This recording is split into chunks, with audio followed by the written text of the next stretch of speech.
Was exactly a week ago that dozens of countries announced travel bans against South Africa and neighbouring countries after the detection of the Omicron variant. Airlines rallied to fly people back home before borders were shut and are likely to lose money due to cancelled festive season travel plans.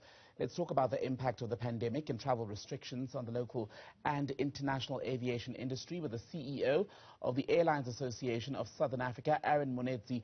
Aaron, a very good evening to you. Welcome to News at Prime. What has been the cost of this latest announcement of massive travel bans, especially for Southern Africa? Good evening, Chambekele. Thank you very much for inviting us. It has been a catastrophe. So between the 26th of November, when the announcement was made of the red listing of South Africa and some of our neighboring countries, up to the end of February 2022, Tembekele, within a short space of 1 week, we saw not less than 365,000 seats of airlift being cancelled.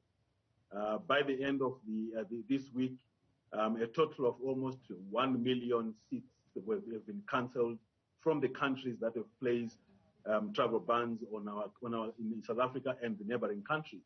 In terms of money, the South African travel industry lost within a short space of 1 week just over R1 billion.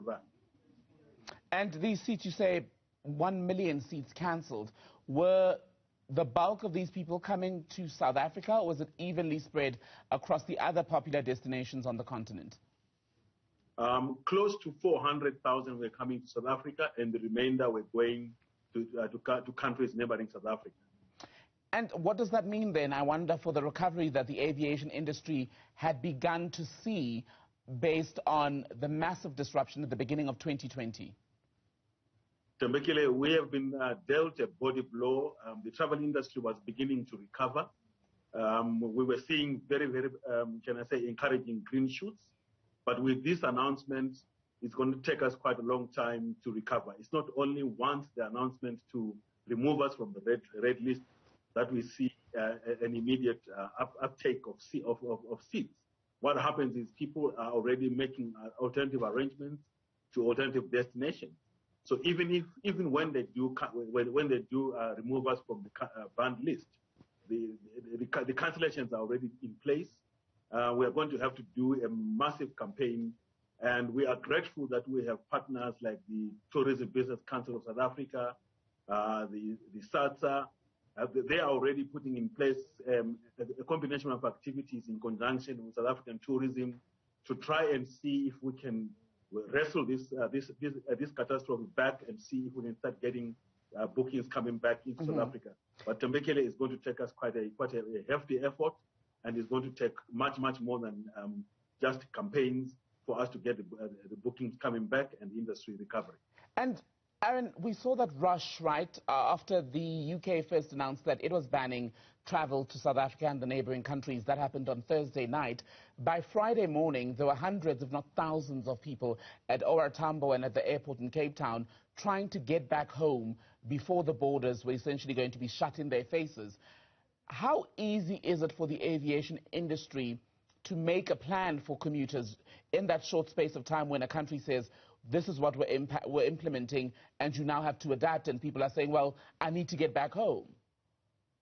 Tembekele, that's a very good question. And if you remember, as the Airline Association of Southern Africa, we issued a statement immediately to say that we think it was a very sad and unfortunate knee-jerk reaction, not only by the UK, but by all the other countries that placed the ban on us. Because then what happens is our airlines would have made plans to operate to respective destinations with a specific number of passengers on board. And when this kind of thing happens, we are completely taken by surprise. There was no consultation. Our airlines have to now make alternative arrangements in terms of alternative plans, not only for their passengers, but for their own operations as well. Because remember, our aircraft fly all over the place. So if an aircraft is outside the country or at a destination where it's supposed to come back to South Africa, an announcement like this is made, that aircraft and our crew and the passengers are all stranded. We have to make alternative arrangements for them to come back. It takes us quite a bit of time to come back to normal operations, so to speak. But fortunately for us at Tembekile, our airlines are very resilient in terms of being able to come back and make plans immediately when things like this happen. But it does take quite a lot of effort on the airlines' part, and it is a very costly exercise for them to reschedule and make alternative plans, especially when they're coming back to operations with very little or no passengers at all. Is there still pressure now for people who are trying to get out of Southern Africa with quite relative speed?